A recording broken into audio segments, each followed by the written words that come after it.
Hello and welcome to The Broken Sword. Today we are looking at the full story of Gandalf.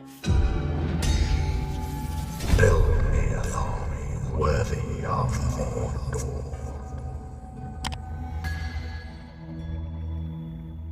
Gandalf the Grey is one of the most famous wizards to ever have been imagined, and that is for no bad reason. Whether he is calling Pippin a fool of a took, or standing toe-to-toe with a Balrog, Gandalf always had a way of rising to the occasion and being the voice of reason that you wish could have existed in your real life. Gandalf is debatably my favourite character in all of Tolkien's works, so this video is definitely one I've always wanted to do. So, let's jump into things by rewinding all the way back to the beginning of time itself. To start off this story, we must be aware of just what Gandalf is, and that is one of the angelic beings known as the Maiar. Now these Maiar are divine spirits that were created by Ilúvatar, who is the equivalent of basically God within Tolkien's stories. Ilúvatar created two groups of divine spirits. One order consisted of the Valar and the other was the Maiar. The Valar were a group considered as lords and queens, with there being 15 of them, albeit one of these is the Dark Lord Melkor, who after committing the evil deeds that he did was no longer counted amongst them. But anyway, below the Valar there were other spirits known as the Maiar, and these were far more in number than the Valar, with each Valar having several of the Maiar serving under them. And this is where good old Gandalf comes into it. Although at this time he did not actually go by the name Gandalf at all. At this point in his existence he was in fact named Olorin. During his youth he served under a few different Valar, and the named ones of these are Manwë, the king of the Valar, his wife Varda, the queen of the Valar, Urmo, who was more commonly known as Lorien, who was the master of visions and dreams, and Nienna, the sister of Urmo, and was known as the Lady of Pity and Mourning. Now there is not a vast amount known of Olorin's earliest years, except for the passage we get from the section of the account of the Valar and Maiar according to the law of the Eldar, specifically within the of the Maiar part, or from within the Silmarillion, where it says, "Wisest of the Maiar was Olorin. He too dwelt in Lorien, but his ways took him often to the house of Nienna, and of her he learnt pity and patience. Of Melian much is told in Quentus Silmarillion, but of Olorin that tale does not speak, for though he loved the elves, he walked among them unseen, or in form as one of them, and they did not know whence came the fair visions or the promptings of wisdom that he put into their hearts. In later days he was the friend of all of the children of Ilúvatar, and took pity on their sorrows, and those who listened to him awoke from despair and put away the imaginations of darkness." So we can see from this, Olorin was not just the wisest of his kind, but also one of the few to embrace the idea of pity and patience and became fascinated with the children of Ilúvatar, taking the example of Nienna within by taking that pity on those children and helping to lead them on. But now from these earlier times, there is then nothing told of the tales of Olorin until we reach the Third Age of Middle-earth. It took until the darkness of Sauron's power was growing ever greater for him to be brought to the front again. In this age, the Valar chose to send some help to fight against this servant of Morgoth, but not help in the form of warriors, but help in the form of guidance. This is where the Istari were chosen, being selected members from the divine spirits of the Maiar that were chosen to help overcome that darkness. Of these there were 5. Carumo, a Maiar of Aule who became known most commonly as Saruman. Iwendil, a Maiar of Yavanna who became most commonly known as Radagast. Alatar and Palando, both Maiar of Arome, who became known as Morinitar and Romistamo, or Ithrin Luin, meaning the Blue Wizards. And finally, of course, Olorin, the Maiar of Manwë that we know as Gandalf. An interesting point about these 5 being chosen is that initially only Carumo and Alatar came forward themselves. However, Manwë knew that he wanted Olorin to go as well, due to his love of the Eldar that still remained within him. Olorin was not sure though, he felt he was too weak to challenge Sauron and feared him, but this just made Manwë believe all the more that this was a good reason for Olorin to go. And so, it was around the year 1000 of the Third Age that Olorin arrived to the lands of Middle-earth, having left Valinor to arrive at the Grey Havens, also known as Mithlond. Here he was met by both Círdan the Shipwright and Glorfindel. Círdan was one of the highly regarded of the Sindar and the master of the Grey Havens from the Second Age onwards. He was one of the most gifted with the skill of foresight and was honoured to be given one of the 3 elven rings of power by Celebrimbor, being the ring Narya, of which he gives to Olorin upon his arrival due to being able to see just a section of his true power despite his old appearance. And Glorfindel was one of the most powerful elves to ever step onto Middle-earth as well. He produced such great deeds that after being killed by fighting a Balrog, he was sent back, re-embodied during the Second Age on a similar mission to that of the Astari, which in fact in Tolkien's later writings was believed to be around the same time as the coming of the Blue Wizards, which was around the year 1600 of the Second Age. Now anyway, of these earlier years in Middle-earth, Olorin would not set up a permanent home like Saruman and Radagast would. In fact, we hear a bit of his initial years within the Unfinished Tales, where it tells us this. But the last comer was named among the elves Mithrandir, the Grey Pilgrim, for he dwelt in no place, and gathered to himself neither wealth nor followers, but ever went to and fro in the Westlands from Gondor to Angmar, and from Lindon to Lorien, befriending all folk in times of need. Warm and eager was his spirit, and it was enhanced by the ring Narya, for he was the enemy of Sauron, opposing the fire that devours and wastes with the fire that kindles, and succours in wanhope and distress. But his joy and his swift wrath were veiled in garments grey as ash, so that only those that knew him well glimpsed the flame that was within. Merry he could be, and kindly to the young and simple, and yet quick at times to sharp speech and rebuking of folly, but he was not proud, and sought neither power nor praise, and thus far and wide he was beloved among all those that were not themselves proud. Mostly he journeyed unwearingly on foot, leaning on a staff, and so he was called among men of the north Gandalf, the elf of the wand, for they deemed him, though in error as has been said, to be of elven kind, since he would at times work wonders among them, loving especially the beauty of fire, and yet such marvels he wrought mostly for mirth and delight, and desired not that any should hold him in awe or take his counsels out of fear. We can see this is where he picked up the name we all know him by best, Gandalf. This was certainly not the only name he went by though. As that quote said, the elves knew him as Mithrandir, the Grey Pilgrim, and there were many more names to go with this being too. He was also known by the likes of Tharkun to the dwarves, Icarnus in the south, Greyhain by those from Rohan, or even the White Rider when riding upon Shadowfax, and this is just amongst some others as well. This is just another thing that shows just how much Gandalf liked to travel and wander, being known by all these different names throughout Middle-earth. After being in Middle-earth for around 100 years, Gandalf and the others of the Astari discovered there was an evil shadow growing within the forest that used to be known as Greenwood the Great, but now Mirkwood instead, specifically within the fortress of Dol Guldur in the south of the forest. Some believe this evil was the return of the Nazgul, but Gandalf feared it could be worse in that it could be Sauron himself making his return. Nothing would be done initially about this though, and so over the next couple of 100 years, this evil would grow and grow. The leader of the Nazgul, the Witch King, would build a fortress in Angmar to challenge Arnor. Orcs would multiply faster and faster in the Misty Mountains, while both Khazad-dûm and Minas Ithil would fall under shadow as well. Despite this, according to Appendix B at the end of The Lord of the Rings, it would take until the year 2063 for Gandalf to finally go and investigate Dol Guldur himself. Gandalf's appearance here caused Sauron to flee. However, at this point Gandalf was not able to confirm the true identity of this evil, only seeing it as the Necromancer. With Sauron having left, this marked the beginning of a time known as the Watchful Peace, a 400-ish year period where Sauron would hide, being too wary to challenge the wise head-on. Instead, here he chose to corrupt men in the east to grow his power more quietly. Despite this being quieter, it did not go completely unnoticed though. But nothing was really done until Sauron returned once more to Dol Guldur in 2460, more powerful than he had been before. So, to counter, a group considered as the wise formed the White Council. The White Council was formed with the purpose of uniting and directing the forces of the West in resistance to the Shadow. There were several members as a part of this group, but not all were named.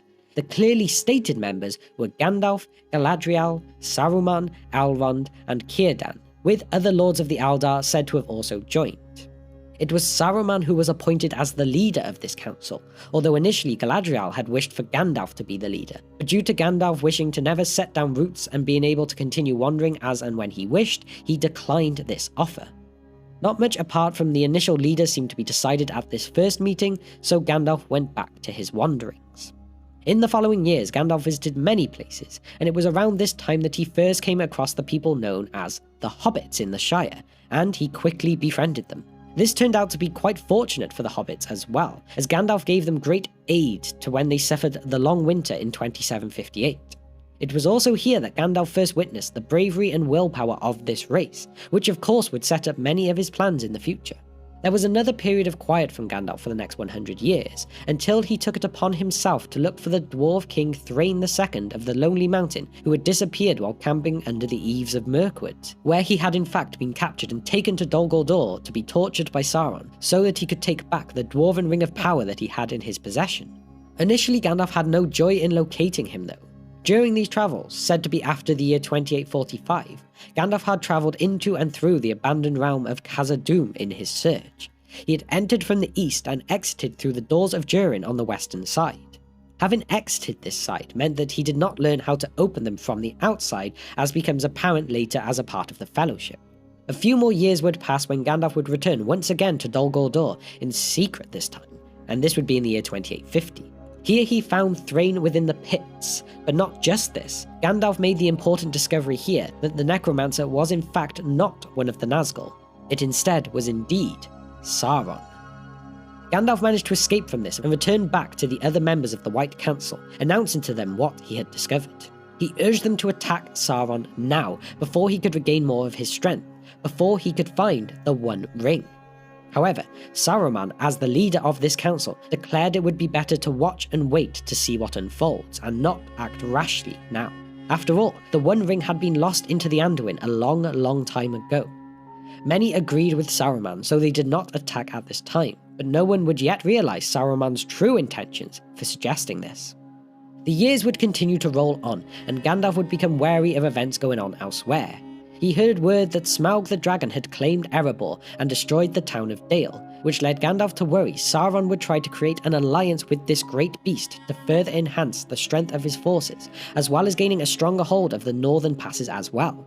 So Gandalf wished to find a way to disrupt this. And this is where he received convenient word that the exiled Dwarf King of Durin's-folk, Thorin Oakenshield, was in fact hatching a plan to retake the mountain. Fate would then bring the two together, as one night in the year 2941, they both happened to be staying in Bree. They talked and decided to continue their travels together as they were heading in the same direction, and so this is where the plan for the quest of Erebor was conceived. Therefore, not long after, Gandalf turned up at Bag End with several dwarves behind him and persuaded the hobbit Bilbo Baggins to join their quest as their burglar. It took some convincing, but convince Bilbo, Gandalf did. Gandalf would join Thorin's company as well, at least until they reached Rivendell. During this early part of their quest, Gandalf played a vital role. He saved them from trolls, where he would find his sword Glamdring. He guided them through the Misty Mountains, killed the Great Goblin, and led the dwarves to their escape, even striking up a friendship with a great eagle named Gwaihir after healing a wound that they suffered when they were trying to save the company. Gandalf's assistance did not stop here though, for he also led them to the House of Beorn, and this would be where he parted ways from their quest. It was at this time when Gandalf left them at the edge of Mirkwood that an emergency meeting of the White Council would be called. Gandalf knew he had to convince the rest of the council to agree to attack Dol Guldur at this time, and this time he succeeded in even swaying Saruman's mind. And so they attacked Dol Guldur, where they managed to drive Sauron out, forcing him to flee back to Mordor. Now this quest was complete, it was time for Gandalf to return to the dwarves and Bilbo. He had heard their path through Mirkwood was challenging and they had been imprisoned by the Wood Elves. However, by the time he finally got back to this area, the company had escaped, got to Erebor, and prepared for an attack by the Lake Men and the Wood Elves. Gandalf heard how Bard had killed Smaug, and now he and Thranduil asked for Gandalf's assistance to reason with Thorin. Just before the battle between the dwarves, elves and men was about to begin, Gandalf managed to step in. He warned them that the forces of the likes of orcs and wargs would attack, and that they should be siding with each other, not against each other. He managed to convince them to fight on the same side, and just in time too before the orcs of the Misty Mountains attacked in the battle that became known as the Battle of Five Armies. After this battle, Gandalf would journey with Bilbo back to the Shire by way of Beorn's and then Rivendell to meet once more with Elrond to discuss all that had happened. Once this part of his journey was over, it had been confirmed to him that hobbits were worth taking a special note in, particularly the Bagginses. He would even return to visit Bilbo with the dwarf Balin in future years as well, bringing news of the goings-on in Erebor and Dale.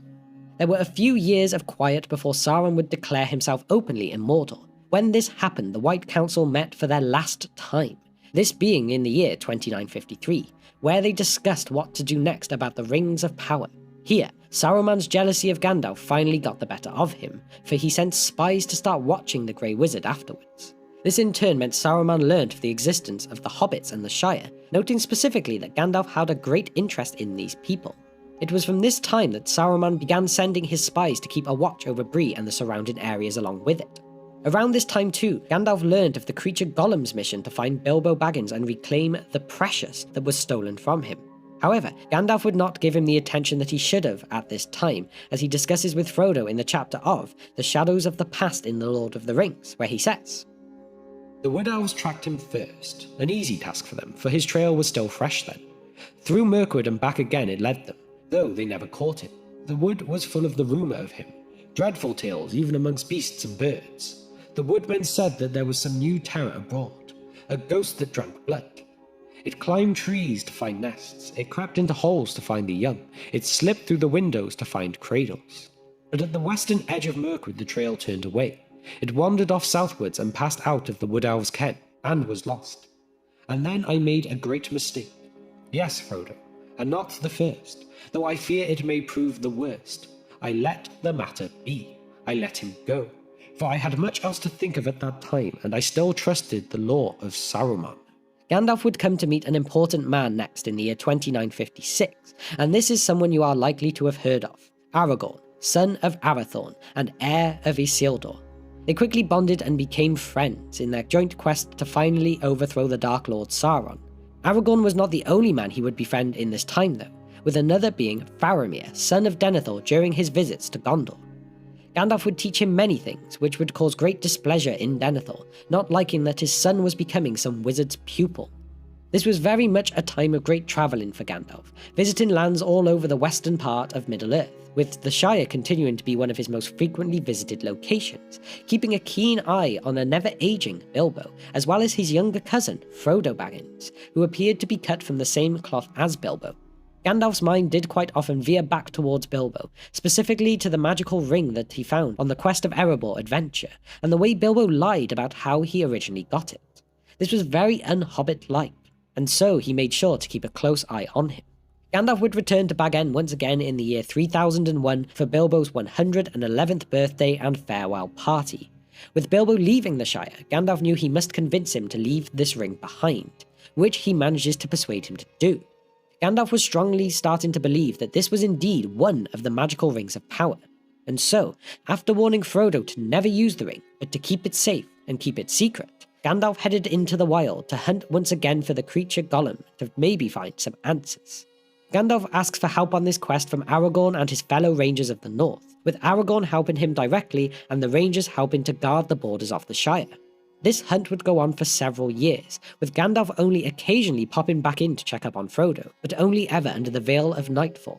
During one of Gandalf's visits back to Minas Tirith, this time specifically to study the records that they kept, Gandalf found the Scroll of Isildur, all but revealing that Bilbo's magical ring could well be the One Ring. Conveniently, Gandalf would then receive word that Aragorn had succeeded in locating Gollum, and so he journeyed to Mirkwood to interrogate him for the answers that he hoped for. The information that he got from Gollum sent waves of fear through him. He learned that Gollum had revealed the names of the Shire and Baggins to Sauron when being captured in Barad-dûr. Gandalf made for the Shire with as much haste as he could muster. It is now April of 3018, and Gandalf has reached the Shire, and he manages to confirm with Frodo once and for all that this magical ring is indeed Sauron's old One Ring. Gandalf's plan was for Frodo to get the ring to Rivendell as soon as he could realistically do, which Frodo chose to do after his next birthday so as to not arouse suspicion. Gandalf initially stayed for a couple of months with Frodo before deciding he needed to leave after hearing of an ever-looming war in Gondor and the growing shadow from the east. He said to Frodo that he would be back before his birthday though, so as they could travel together. However, this did not go to plan. On his travels, Gandalf ran into the Brown Wizard of his order, Radagast, who brought him a message from Saruman, who said he needed to speak to him urgently, as the Nazgul had been seen looking for the Shire. And so, Gandalf made for Isengard to meet with Saruman, but stopped at Bree to leave a message for Frodo at the Prancing Pony with the innkeeper, Barlaam Butterbur, who of course forgets to send that letter. But now at Isengard, Gandalf learns of Saruman's true intentions, and after rejecting the chance to join him, becomes imprisoned upon the peak of Orthanc. Gandalf is rescued by the great eagle Gwaihir, who carries him to Rohan, where he manages to obtain the mighty horse and chief of the Miras, Shadowfax. Gandalf once again headed for the Shire with as much speed as he could muster, and upon his arrival he learns that Frodo had already left when Gandalf had not returned in time. He also hears of Black Riders having been in the area too, and he begins to fear for Frodo, and so he makes for Bree, where he learns that Barliman had never sent his letter, but somehow Frodo and his friends had still managed to come under the watch of Aragorn nonetheless. After a night's rest in the inn, Gandalf made for Weathertop, as here he could get the best view of the surrounding land to try and observe what is going on. Once again this did not go smoothly for Gandalf, as at night he was attacked by not just any simple men, but by the Nazgul. There was a great battle of light and flame, and Gandalf managed to drive off these dark servants of Sauron. He escaped, but not before leaving his mark on some stones, and then he made for the north, being followed by just 4 of the Nazgul. The only thing he could do now was head straight for Rivendell and hope that Aragorn could get the hobbits there himself. As they had approached the Elven stronghold, Gandalf helped Elrond to cause a flood in the Bruinen to drown the riders that followed them, and so they could survive the final stretch. After Frodo had healed from his wounds, the Council of Elrond was summoned to decide their plan for destroying the One Ring. Gandalf joined the Fellowship of the Ring as one of the 9 Walkers, and was chosen as their leader, with their first task being to cross the Misty Mountains, as Gandalf did not wish to even attempt to go near Isengard. This first plan failed as a terrible storm prevented them passing, and so, against Gandalf's better judgment, they took the passage of the ruins of Moria instead. Despite Gandalf having previously exited through the doors of Durin, it took some time for him to remember just how to enter this way instead. But they succeeded in getting in the end, and so they made their way through the maze of underground tunnels and halls. In time they would reach the Chamber of Mizarble, where the Fellowship discovered that Balin and a party of dwarves had attempted and failed to reclaim this kingdom of their ancestors. The Fellowship's presence here had alerted the orcs that slept in Moria though, and so they were attacked. But the Fellowship managed to survive this initial assault and flee, making their way to the eastern gate that Gandalf was now aware of how to reach. Orcs were not the only thing that they had woken. Durin's Bane came for them, a Balrog of Morgoth. And well, from here, it is quite well known what happened next. The Balrog reached the bridge. Gandalf stood in the middle of the span, leaning on the staff in his left hand, but in his other hand Glamdring gleamed, cold and white. His enemy halted again, facing him, and the shadow about it reached out like 2 vast wings. It raised the whip, and the thongs whined and cracked. Fire came from its nostrils, but Gandalf stood firm. "You cannot pass," he said. The orc stood still, and a dead silence fell. "I am a servant of the secret fire, wielder of the flame of Anor. You cannot pass. The dark fire will not avail you, flame of Udun. Go back to the shadow. You cannot pass." The Balrog made no answer. The fire in it seemed to die, but darkness grew. It stepped forward slowly onto the bridge, and suddenly it drew itself to a great height, and its wings were spread from wall to wall. But still, Gandalf could be seen. Glimmering in the gloom, he seemed small, and altogether alone, grey and bent like a wizened tree before the onset of a storm. From out of the shadow a red sword leaped flaming. Glamdring glittered white in answer. There was a ringing clash and a stab of white fire. The Balrog fell back, and its sword flew up in molten fragments. The wizard swayed on the bridge, stepped back a pace, and then again stood still. "You cannot pass," he said. With a bound, the Balrog leaped full upon the bridge. Its whip whirled and hissed.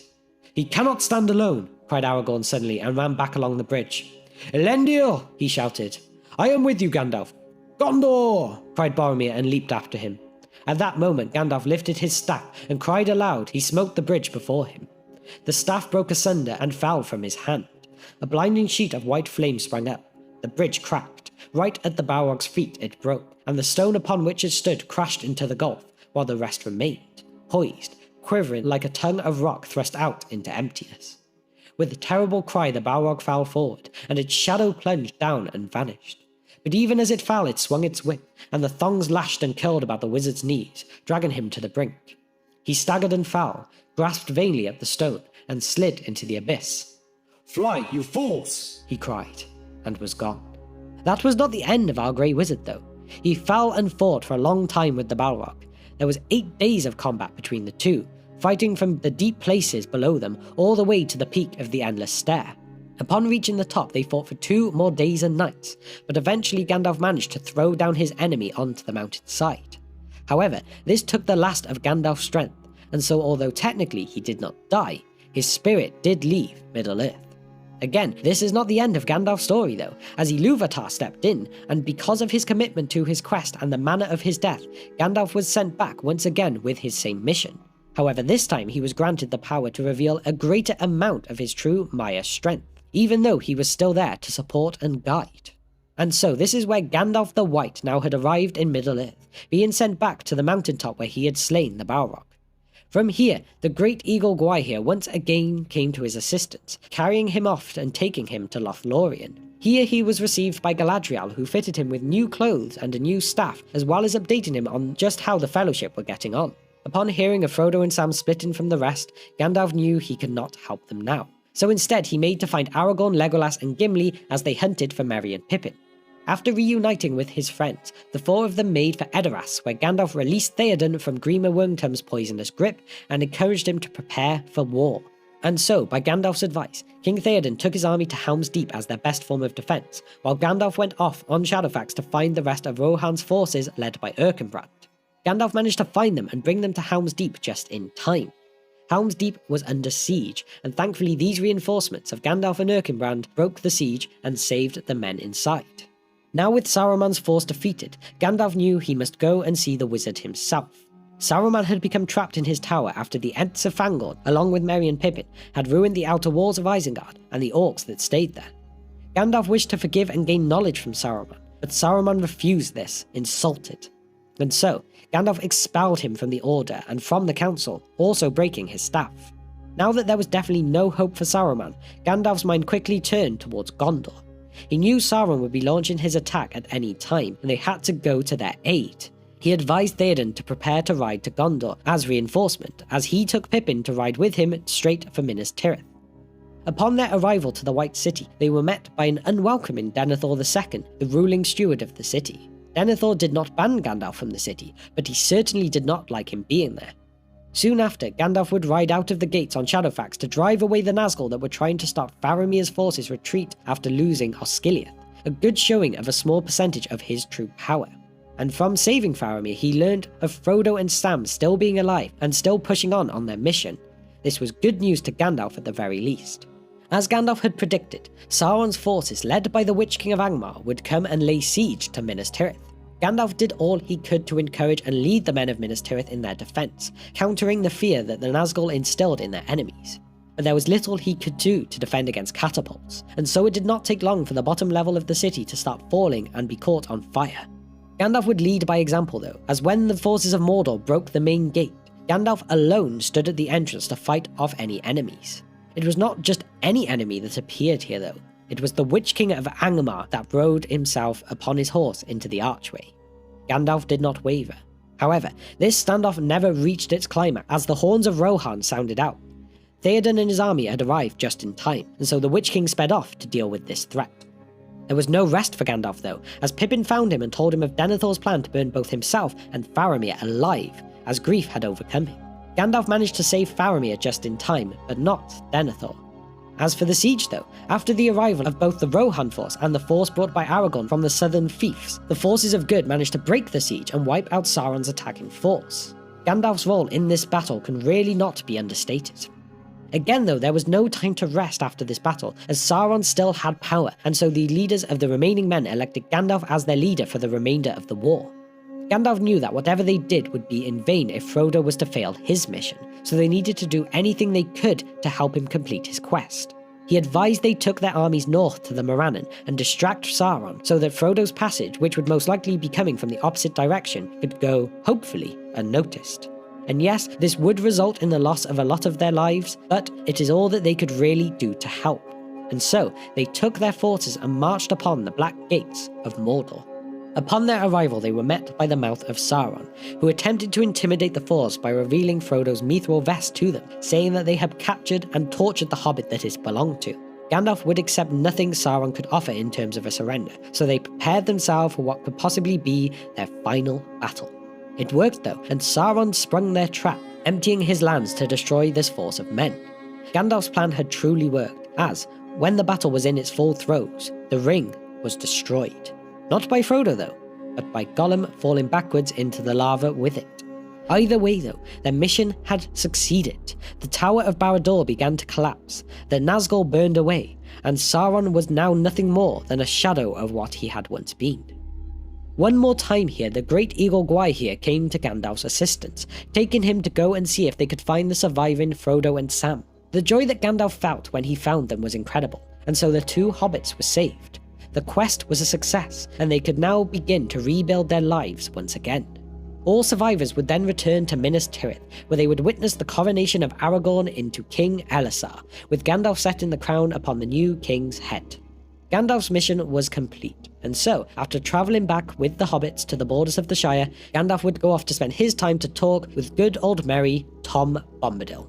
In fact, it was a couple of years until Gandalf reappeared once again. But whether this was 2 years of just talking to Tom, or whether there was something more that he did, we cannot be sure. When Gandalf did reappear though, it was to take Frodo on the white ship over the sea to a man. And so, Gandalf boarded this white ship with Frodo, Bilbo, Elrond and Galadriel, and they all took the journey west together. The wizard that was known as Gandalf returned to being the Maya known as Olorin, and that is where the journey of this divine spirit ends from what we know. And so, with that story now finished, I really hope you all enjoyed it. It is always so hard to pick, but I really do think Gandalf is definitely one of my favourite characters in all of Tolkien's works. So, to go through his full story here today was just so much fun. But now that I've reached the end of it, it is time for my question for you all today, which is, what do you think was talked about in the long talk between Gandalf and Tom Bombadil? Let me know all of your thoughts and opinions and theories on this in the comment section below.